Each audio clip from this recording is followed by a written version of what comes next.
Okay, I think we are live now. We're recording. So I will just repeat the first slide again for the purpose of recording sake. So risk and risk management, like I told you earlier, risk is an uncertainty condition that if occurs, it will impact our project or our process, and it's divided into two parts. It can be positive risk and negative risk. Positive risk are considered as opportunities, while negative risk are considered threats. Now, having solved the definition of what risk is, this next one is risk management. So, risk management is the process of identifying, assessing, prioritizing risk, followed by coordinated effort to minimize, monitor, and control the impact of probability of uncertain events or to maximize realization of opportunities. Now, this definition might be so big for you. Now, I will just simplify it in a way that you will understand. Risk is something that we do not expect to happen. It's an unexpected, event that may happen, and if it happens, it will have impact on our projects. Okay. Now, risk management is how we manage this event, this unexpected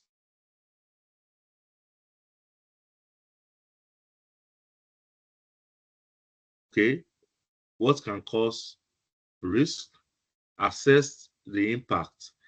What if it happens? What is going to be the impact? Is it going to be high? Is it going to be medium? Is it going to be low? What is the probability of it happening or likelihood of this risk happening? And how do we prioritize the risk? Is this something that we can accept or we can reject or we can transfer the risk? All right. So there are ways we manage risk. Is either we want to minimize, we want to monitor, how do we control the risk? So that is risk management. So it involves understanding the potential risks to an organization or a project.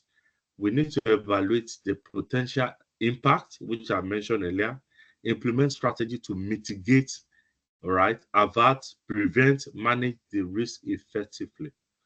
So according to PMI, Project Management Institute's Pulse of Prevention report, that organization that applies formal risk management approaches, 73% of them met their project objectives, 61% finished on time, 64% completed within approved budgets. So meaning the the efficacy of risk management to any organization that practice risk management, they'll be able to work within their budget, meet their project objectives and requirements, and also finish within the timeline given to the project. So now let's talk about the key elements of risk management. Under risk management, we have risk identification, which is the first one. So how do I identify risk? So it's very important as project managers to recognize potential risks that can affect our projects, from achieving our goals. So it's very important as project manager to identify risk. Then the next step is assessment, risk assessment. So it deals with how we assess, evaluate, or measure the likelihood of the risk happening. All right. This is like probability. Okay, will it happen? Will it not happen? What is the percentage of it happening? Is it 50-50? Then if it happens, what will be the impact? What will be the impact? So impact of identifying risks to prioritize them for response. Then we have risk mitigation. So the third one is risk mitigation. Under risk mitigation, we have the strategies, implementing strategies to reduce the probability of it happening. How can we reduce? How can we, especially if it's a negative risk, how can we reduce the risk from happening? And how can we minimize the impact of the risk on our projects? Then the fourth one is risk monitoring. So continue, there's what we call in project management casing, continuous improvement or continuous monitoring. So we need to continuously monitor, and review the risks management strategy to ensure that the mitigation measures that we put in place is responsive, is effective, and is always, dynamic. Is always responsive to dynamic environment or ever changing environment that we operate. Any question on this? Can I go forward? Can I move forward? Yes, Professor. Good. Thank you. Now, benefits of risk management. So, what are the benefits of risk management?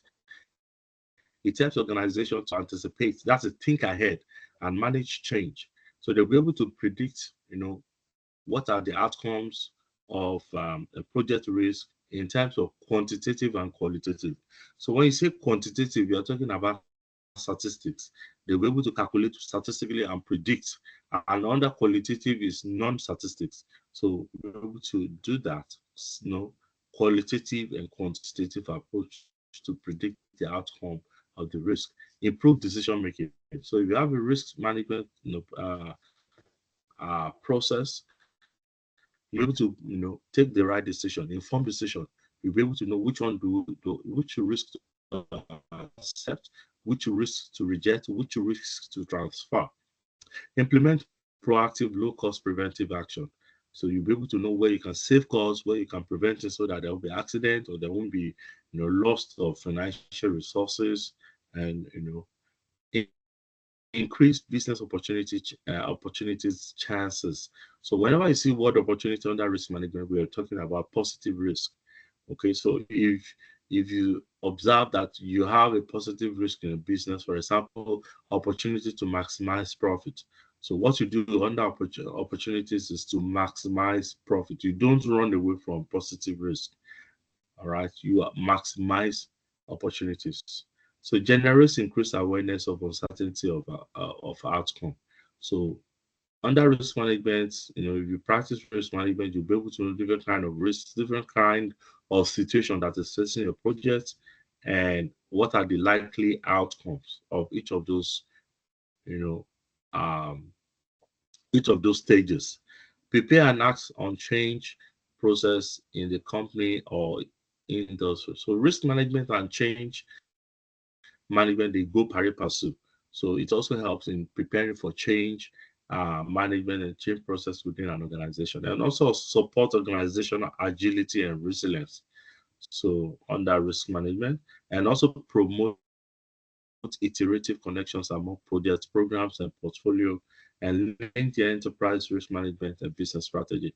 So if you study your project forward, you will know that iterative, there is word that they use there, iterative. So it's like, it's an agile word that blends project program portfolios together, right? So I know you might have done it, or you will still do it, in one of your courses, some of your courses. So project is an undertaking, a single undertaking by a person or an organization or an individual. All right. So combination groups of projects is called program. Groups of programs is called portfolio. A combination of portfolio, forms the total organization or the enterprise, right? So, and that is what they're trying to show here. So, purpose. Now, there are two parts to discuss. The first part is risk management, which we're going to be looking from week 1 to week 6, and from week 7, I think, to week 12, we're going to be looking at quality.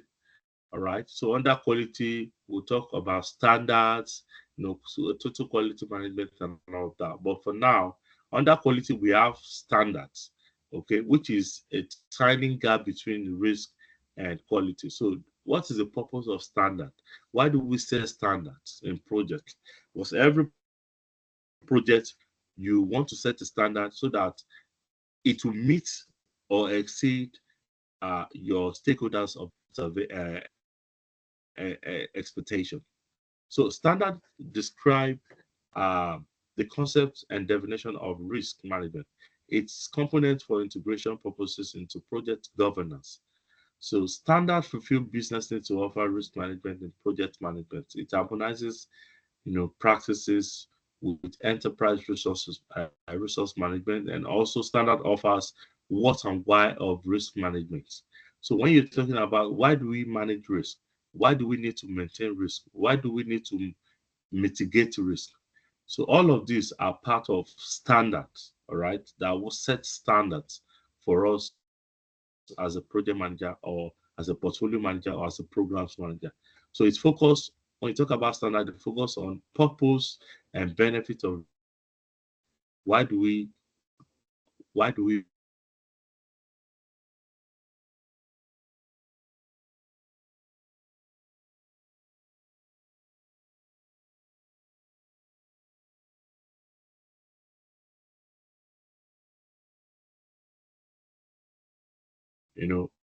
project management projects is an individual undertaking or undertaken by individual or company. Group of projects is program, and group of program is portfolio, and group of portfolio forms the total enterprise. So any question so far? Can you hear me? Hello? Are you there?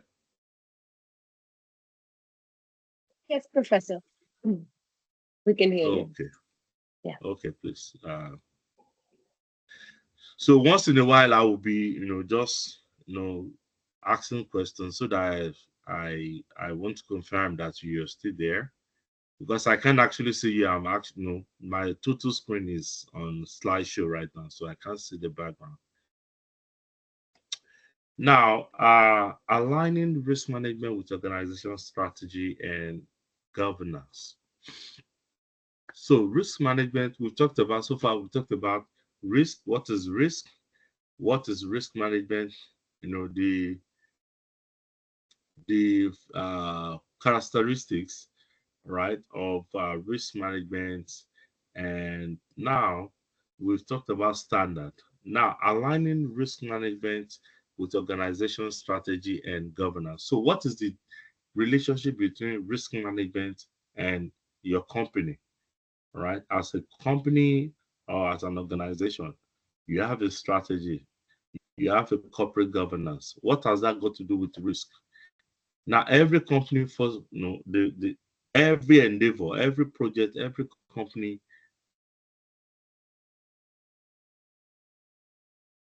even life itself is a risk. Sleeping, waking up is a risk. A company wants to invest in a project is a risk. What if the project is not successful? What do we do? So, how or what is the relationship now between a company strategy and risk management? No, successful organization identify risk that influences the goals and objectives and utilize its resources on the right risk that offer positive outcomes. So every company, every organization, one, if you want to invest in a project or you want to embark on a project, they look at the benefit of the project, the risk involved, the negative and positive risk, the weight, which one is more than the other? Is it the positive or the negative one? If the positive risk is more than the negative risk, they go for it. All right, which is in finance we call it cost, benefit analysis. They look at the cost, they look at the benefit. If the benefit is more than higher than the cost, they go for it. So every organization try to look for that as well. And if the positive risk, which is the benefit in finance, is more than the cost, which is negative risk, you go for it. So risk management balance the risk exposure and expects business value realization. So when you're doing risk management processes, to give you an overview of what you have to, what level of risk in terms of positive and negative exposure the organization is exposed to, and the realization. Then today we have so many technologies that can help us to manage our risk, and we also have so many softwares today, including Jira that you've been introduced to, MS Microsoft, Microsoft projects, and so many other technologies that helps organization to effectively manage risk and enhance continuous improvement. So remember, I told you continuous improvement is called Kaizen under TQ, total quality management. We're still going to talk more about quality after week 6. Now let's talk about risk management and organizational governance. So still on the relationship between risk management and organizational governance and strategies. So organizational governance, when we're talking about governance or organizational governance, we're talking about how organization is structured, the structure of the organization, their processes, their policies, their practices, and their leadership, in terms of making decisions, in terms of who is accountable for what, in terms of leadership, transparency, ethics or ethical conduct within an organization. What are the things that are accepted? What are the things that are not accepted? Their culture, corporate practices. So set a framework for how an organization is directed, is controlled, is managed. Right. So when you talk about corporate organization or organizational governance, right, corporate governance, organizational governance, you're talking about how we rule every community, every company, every country. For example, in India, we have the prime minister, we have the governors, we have so in Canada we have the so prime ministers, premier, we have the mayors, we have the member of parliament. So all of these people make laws, they guide the, organize the society with their laws and all of those things. So in any company, they also have processes, they have leaders who are in charge of decision making in terms of ethical conduct, promotion of their you know, processes, policies, and all of that. So, and these people set everything in in control so that people that are working within the project space or within the organization follow the rules so that they don't expose the organization to certain risk, especially with its negative risk. Now, interconnection between risk management and organizational governance. One, it gives you risk oversight. So, as a body or as an organization, you'll be able to know what risk is your company exposed to. You'll be able to identify, assess, and manage, the risk. Is this something that you can get or manage? Is this something that you can transfer? You will also be able to identify what is called risk appetite. Don't worry, I would, we'll get to definition of risk appetite. Then and a connection of that is create what is called risk culture. Risk culture, governance practice influence the organization risk culture, shaping our attitude, behavior, and practices related to risk management throughout the organization. Then compliance and ethics. So, what is compliance? Complying to rules, regulations, and what are ethics? Ethics is the morality of what is right and what is wrong.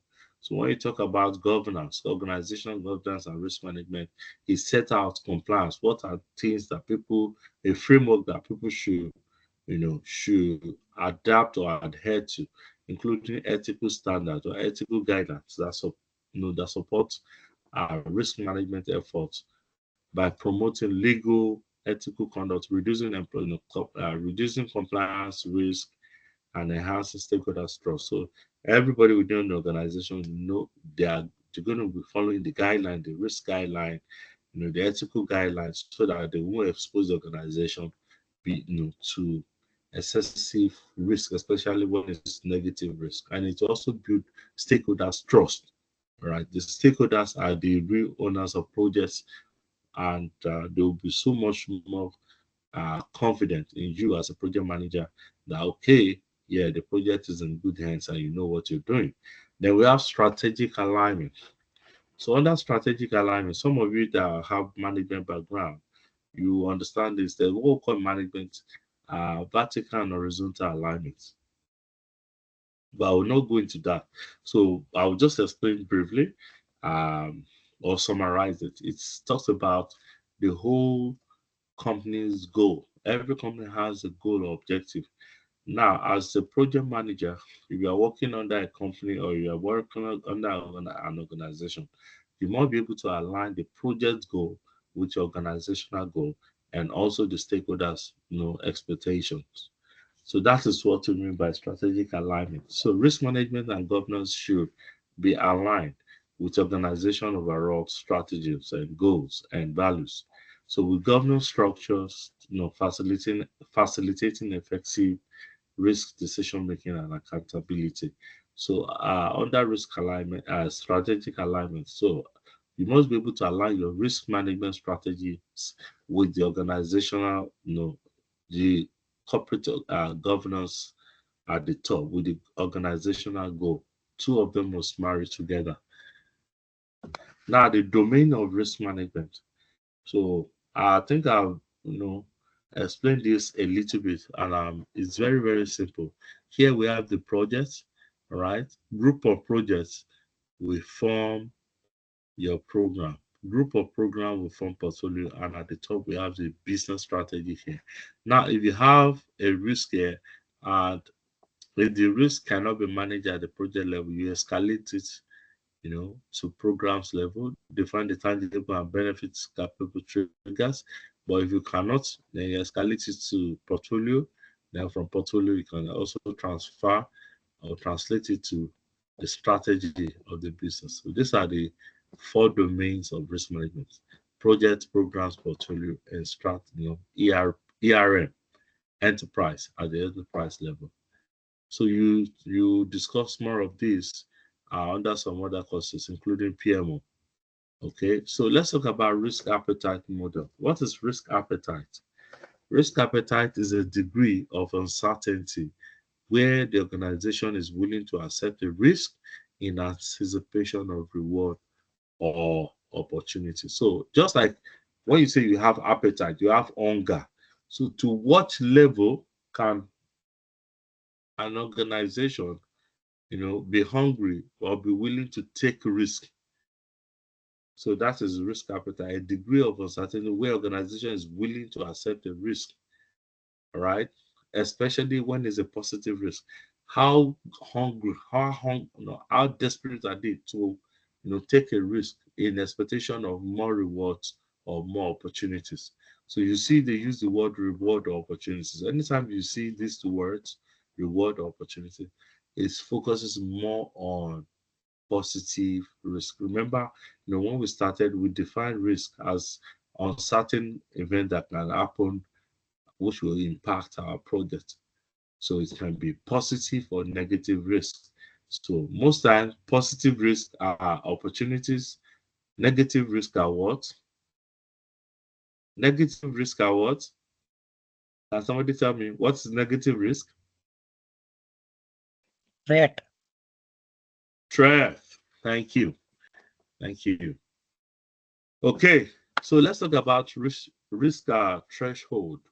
Risk threshold. So just like the screen, the screen you're saying low, medium, and high. So when you're talking about risk threshold, it's just about measuring what acceptable level of risk can we accept. So under our risk appetite, can we go high? Can we accept high risk? Can we accept medium risk or low risk? So a key element of risk strategy is establishing this is the establishment and monitoring of enterprise portfolio programs and project risk threshold. For example, under risk threshold, we have minimum level of risk exposure for a risk to be included in the risk register, qualitative and quantitative definition of risk rating. So we need to register a risk, whether it's high or low. We need to measure it. It has to be measured, whether in percentage, whether in points or whatever you want to measure it, or maybe 0.1 to 5 or 1 to 10, or in percentage. Maximum level of risk exposure can also be managed before before an escalation is triggered. Any risk you cannot manage within a project to escalate it to to programs level, and from programs to escalate it to portfolio, then to enterprise. So establishing risk threshold as part of early planning based on portfolio programs and project management strategy alignment, and is performed as an integral step in linking portfolio programs project risk to governance. It also may be essential to ensuring that risk thresholds are established and observed. So when the risk should be escalated to a higher governance level, when a risk is can no longer be managed at a particular level, you escalate it to a higher level, which we've mentioned earlier, from project to portfolio to programs, from programs to portfolio, then from portfolio to enterprise. Now let's talk about enterprise right now. So enterprise, anytime you see enterprise risk management, it's talking about the total organization risk management, a whole organization, not just a project now, the whole organization. So enterprise risk management is still the process of identifying major risks that confront an organization. How do we forecast it? How do we measure it? What kind of risk exposure do we have for the business, and the way organization can tackle the risk, right, in terms of capabilities, risk management strategy and risk culture. Now, ARMs, risk, this type of risk can be strategic risk, which deals with company strategy, competitive strategy, reputation, and brand. Long-term, risk management and objectives. It can also be financial risk. Okay, that can affect their credit. You whether it's a loan, bad debts, all of these things. Compliance and regulatory risk, which is related to legal and compliance of laws or within an industry or within a global environment. Then we have the ESG, which is environment, social, and governance. Especially if you're working in a multinational company, most of the companies have an ESG. Some of them will tell you they have a carbon footprint. We want to go green. We want to reduce our carbon emission. We want to reduce. So all of these things are risk, enterprise risk. Then we have portfolio risk. So under portfolio risk, it's still the same structure, right? But its components can be structural risk, which is related to composition of groups of projects and interdependencies of different components. Like I told you, portfolio is a group of programs, okay, which contains more projects. So overall risk is considered the interdependencies between components and is therefore more than just sum of individual component risk. So under portfolio management, risk management, it can be diversification risk, it can be market risk, strategic alignment risk, which I've mentioned before, maybe resource allocation. How do I allocate our resources? How do we make decisions? Budgets, how do we prioritize which one comes first and second, all of these things, or diversification, which means that maybe we want to diversify our investment or portfolio into different industries. All of this comes under portfolio risk management. Now the third one is projects, programs risk management. So as I uh, defined it before, program is group of projects together. So program risk management ensures that there are effective risk management, either for threat opportunities which can affect the program, and it determines how risks are communicated to the governance and strategic level of the organization. So under program risk management, we have integration risk. All right, especially if you are aligning two or more projects, if you are managing two or more projects together. So maybe as a programs manager, you'll be able to manage two projects risk or three projects risk together, identify the scope and complexity of the risk. How complex is this simple risk or complex? How complex or interdependencies of those risk in terms of programs, components, work streams, and deliverables. Stakeholders management risk, expectation of the stakeholders. How do we communicate risk time from time to time so that each of the stakeholders must understand the risk involved in the programs? How do we mitigate the risk? Are we following the risk management processes? And in case there are conflicts, they will be able to as a project manager, you must, or programs manager, you must be able to resolve it, within the program. Then dependency risk, which talk about the risk teaming and dependencies of including internal and external factors that are related to the risk. Dependencies between programs components and dependencies on other programs or projects. Now let's talk about project risk management. This is one of the key, excuse me, let me, so this is one of the key, please, if you are not paying attention, you need to pay attention to this one because it's one of the core area of your course. So project risk management, it is a knowledge area of project management that identifies and manages project risk that could impact cost, schedule, scope, baseline, and so on and so forth. So it's just the same thing. Risk management, how do we manage risk in a project? So if you have a project, you must be able to identify all the risks that can affect your project, the impact, whether it's low, high, likelihood of it happening, what is going to be, what can it impact? Can it impact the cost or the budget or the schedule or the time frame, the scope, the baseline, and all of those things. Now, according to PMBOK, this is project management body of knowledge. So in case you don't know what PMBOK is, project management body of knowledge guide, right? PMBOK guide. So I think the sixth edition defines project management risk as a process of conducting risk management planning, identification, analysis, response planning, response implementation, monitor risk on a project. Its objective is to increase probability and or impacts of opportunities and to decrease probabilities or impact threats in order to optimize the chances of project success. So in a nutshell, the summary of what this definition is talking to us, telling us is how do we conduct, plan, identify, analyze, and respond to and monitor risk that can affect our project. Now, this risk and probability of impact and probability of this risk can be either to decrease or increase the risk.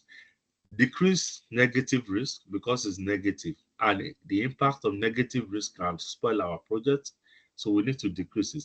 But if it is a positive risk, which are opportunities, then we need to increase the optimize of the project. So you can be asking me, how can it be a positive? Yes, positive risk can be, for example, optimize profit. You want to go into a business that nobody has ever gone into before, or you want to have a project that is present, so you are risking that chance that you have monopoly power, you have protection, because once you are able to finish that project, you might have what we call, you know, business or the project, then you'll be able to maximize profit, make more profit. So that kind of risk is called positive risk. Any risk that can give you more opportunities. So project risk management form, we have schedule and timeline risk. So under project management, risk can come under timeline. So this kind of risk, they change the timeline of project. So maybe you plan to finish the project in 3 months. If there's a risk, the risk can increase it to 4 months or 5 months. And that is why under PRT part, you understand the critical part, the potential delays, which delay can be accepted, which one cannot be accepted, which one, if delay happens, can actually affect the schedule or disrupt, the timeline of the project. The second one is risk that can affect your budget and cost risk. So this one includes cost, risk associated with your budget, that can change the estimation of your cost, cost overrun, resource restraints, financial performance. Then we have the technical risk. These are risks that are associated with technology, technical requirement, design complexity, implementation, challenges, and technical feasibilities. Anything that can affect your machine, your technology, your computer, all of those is process. Then the last one we have is quality and performance risk. So this one, we're going to talk more about it after we see quality. Any risk that can affect your standard, that can affect your quality, meeting performance criteria, delivering expectations, stakeholders' expectations. All of these are under quality and performance risk. Remember, and always put this thing at the back of your hand, heart. As a project manager, you must not, uh, compromise your quality. Okay?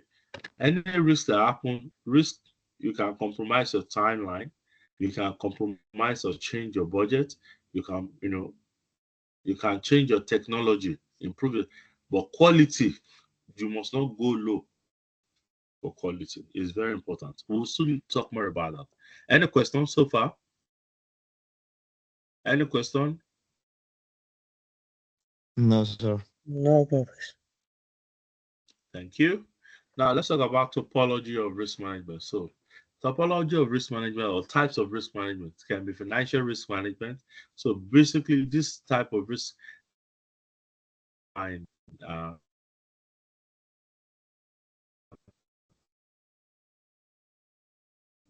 investment.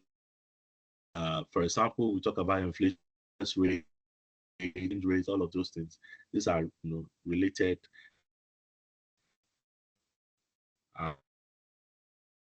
Some of you are now have credit cards, have good credit to access loan, you will not be able to buy car or house. So liquidity risk. So how can company, do they have cash?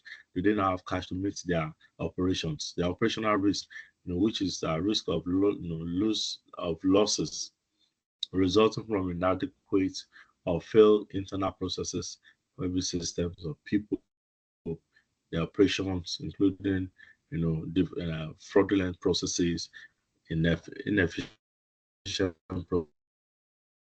processes or the process. Then we have strategic risk management. Anything strategic, you talk about the future of the organization, the future of the organization. So what can affect the strategy of a business?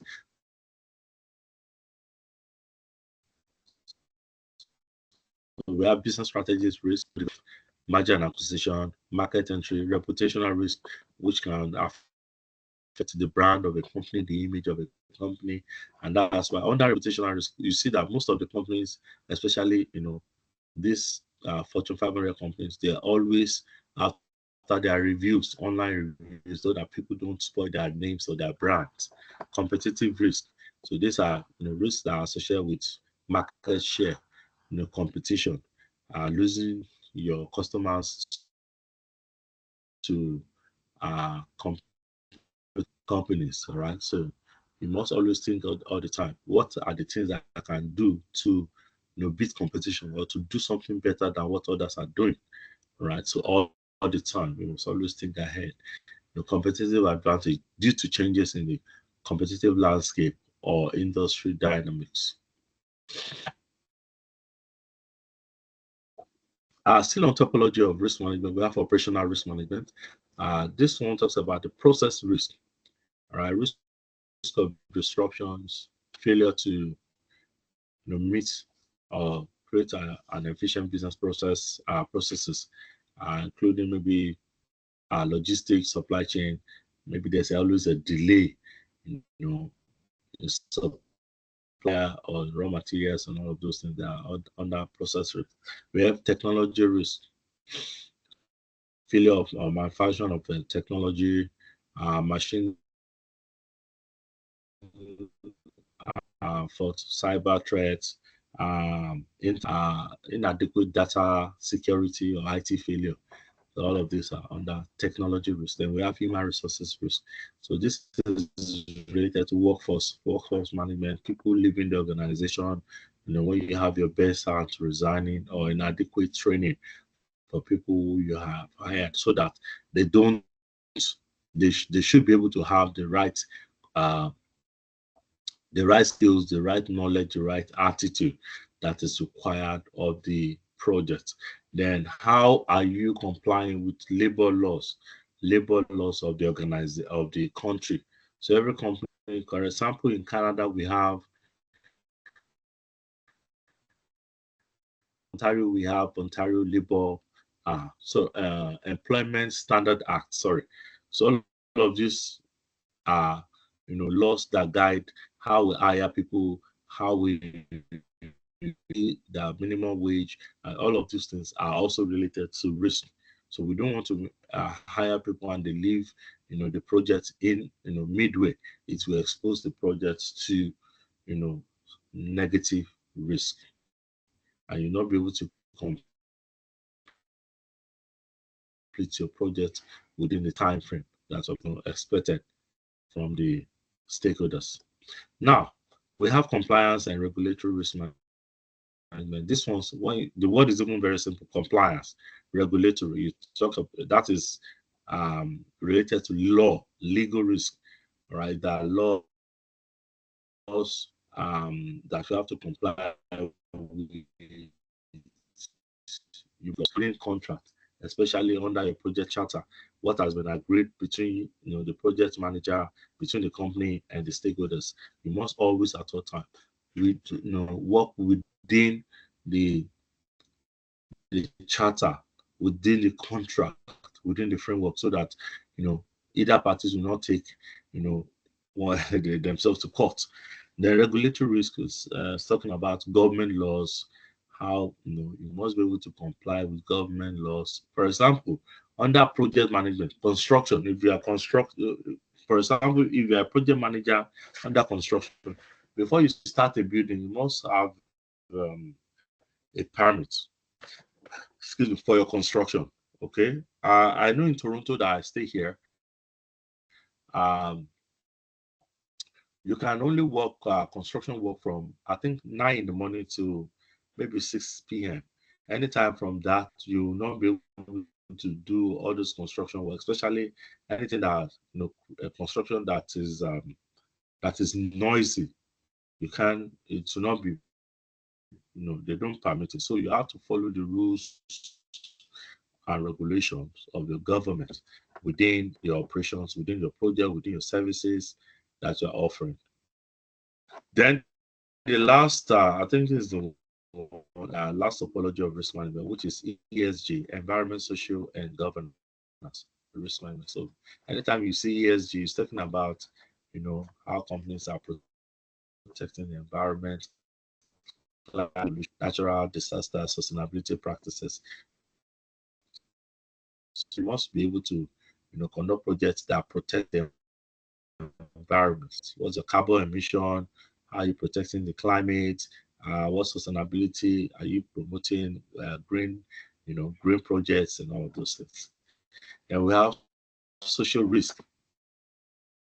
So this risk are associated with social issues, including stakeholders impact, human rights, labor practices. For example, in Canada, there is we frown out child labor, right? We have child labor, right? We have child labor for people. That's why we have minimum wage 1650. So anytime you get people hired, for example, some of you are international students, nobody should be paying you less than $16.50. That's the minimum wage. So all of these things are part of what we must, you know, protect under legal risk and also social risk, right? And human rights. Everybody has rights. For example, in Ontario, we have Ontario Human Rights Act, then Canada Human Rights Code. So that talks about nobody can discriminate against your nationality, against your gender, against your color, against your disabilities, against your sexual orientation, against so many grounds. We have about 17 protected grounds. That's no one can uh, breach. All right, nobody can is permitted to discriminate against you. So as a project manager, you must be able to, you must know this and put it into practice. Then we have governance risk. I think we've talked about governance before. The risk, stemming from governance failure, conflict of interest, board efficiency, effectiveness, ethical lapses, and lack of transparency. So, as an organization, as a project manager, you must be transparent, must be able to communicate, the processes to everybody. And there's what we call interest, conflict of interest. So conflict of interest can be um, uh, maybe uh, if you have interest in one, or you're a board of director in a company, and that company is also bidding for a contract under under uh, okay, let's say for instance you are a, you are you are a member of the board of a company, all right? And your personal company is now bidding for a contract under that company. That is conflict of interest. So, for example, you work for the government, you are a member of the board of, let's say, um, for Canadian something something, whether Canadian judiciary, then they want to build, or maybe Canadian board of constructions or something. Now they are issuing out contracts. You are a member of the board under the Canadian board of something. Now your company, your personal company, is also now bidding to get a contract under the company that you are already a board member. So that's a conflict of interest, because in Canada we believe that since you are a member of the people that will be taking decision, you are in a position to favor your company, your private company. So that is a risk. So it's called conflict of interest. So all of these are part of governance risk. Okay. Now, key success factors for risk management. So, for a risk management to be successful, you must recognize the value and recognize the value of risk management, individual commitment, responsibilities. We have open and honest communication, organizational commitment, tailoring risk effort, and integration with organizational project management (OPM).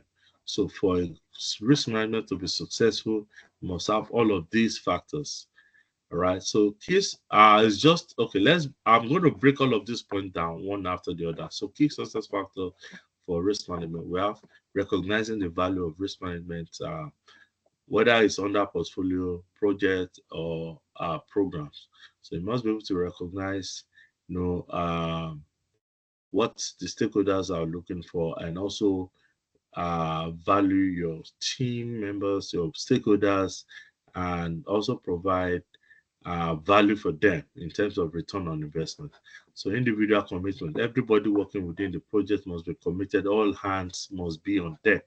Then, open and honest communication. As a project manager, you must be you must be open and communicate to everybody within within your team. You must be able to look at the positive and negative risk, remove all the barriers. As a project manager, you are a servant leader. You must be able to remove all barriers and encourage all your teams to work together as one team, so that you'll be able to achieve, the project's goal.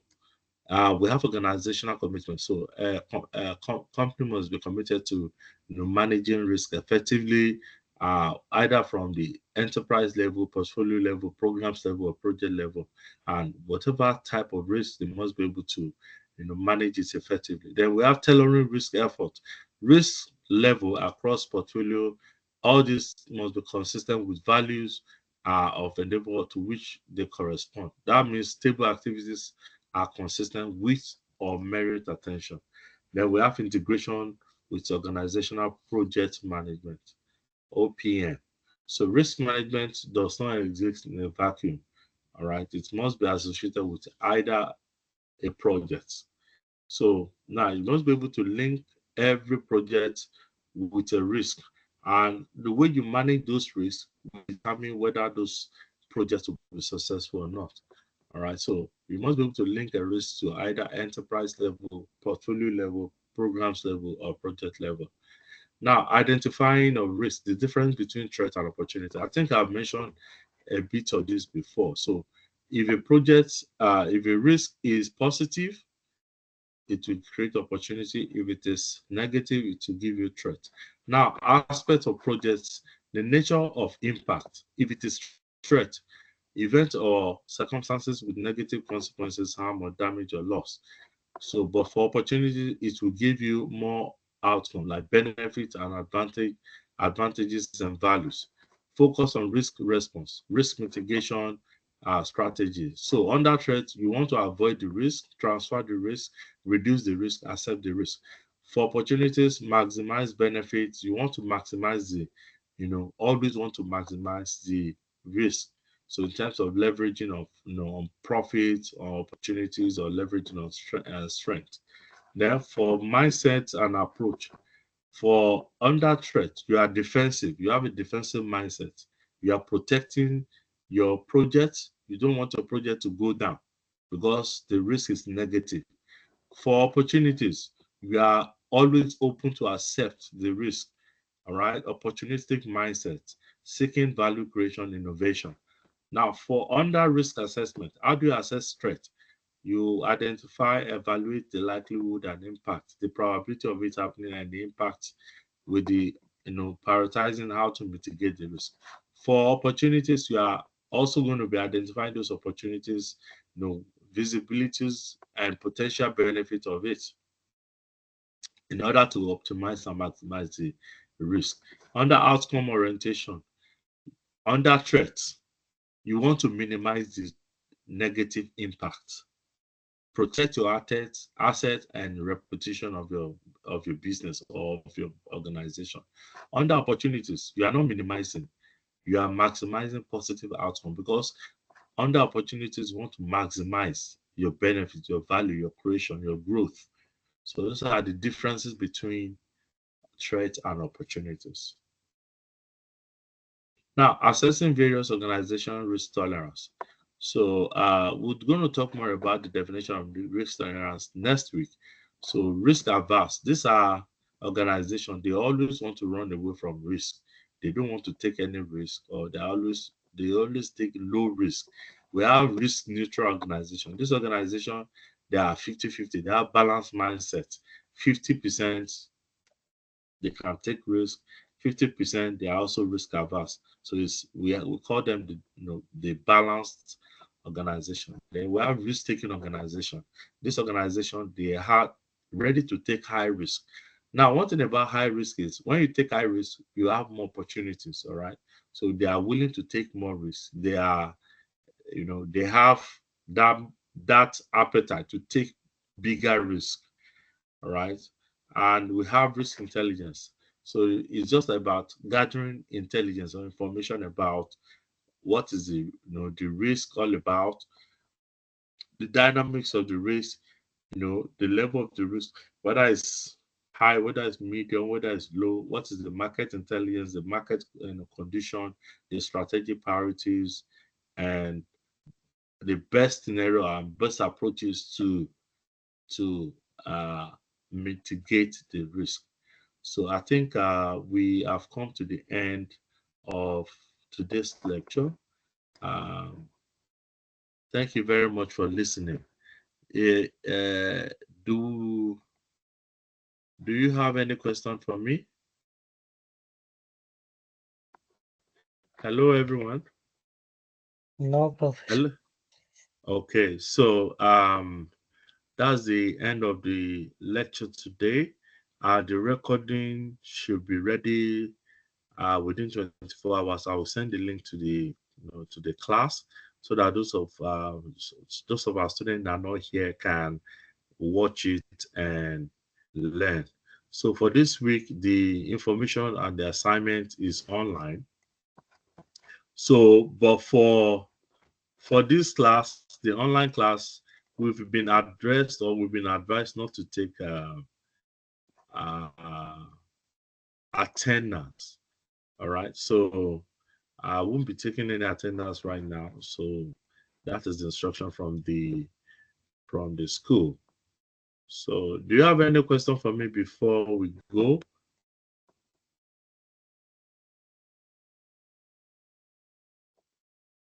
No, So sir. for this week,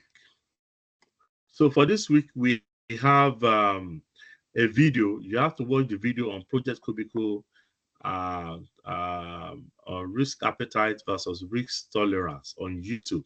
So once you watch, you will be asked certain questions, about 5 questions. List 3 types and categories of risk from the list given in the video. Pick. So let me share. It's actually on. I think it's actually on your module.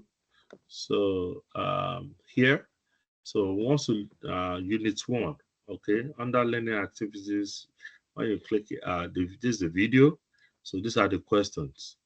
Pick one of the company listed in the video and demonstrate how they address their risk and whether they were successful in doing so. List the risk tolerance type and type of examples for each. List the factors of risk appetite and pick 2 of the factors and demonstrate how risk appetite is based on them. All right. So um, you it's very simple. It's very simple question, and the video is not long. All right. So um, in case you have any question for me, you can always, my email is on Moodle. You can send me direct email. All right. So, and I'll be responding to you within 48 hours, 24 to 48 hours maximum. So, I want to thank you very much again for joining today's class. Even though it's a public, it's the school has not officially uh the school session is officially open tomorrow, not today. So my intention was just to come online and do the recording and send it to you so that we'll not be missing week one. So, but I'm so impressed that majority of joined today's class. So thank you very much. So, like I told you, I will not be taking attendance according to the instruction of the school for online classes. So thank you very much for coming. Hope to see you again same time next week. Till we meet again. Have a great one, everyone. Bye Thank bye. you. Thank you. Bye Thank bye. you, Professor. Have a nice day. Good night.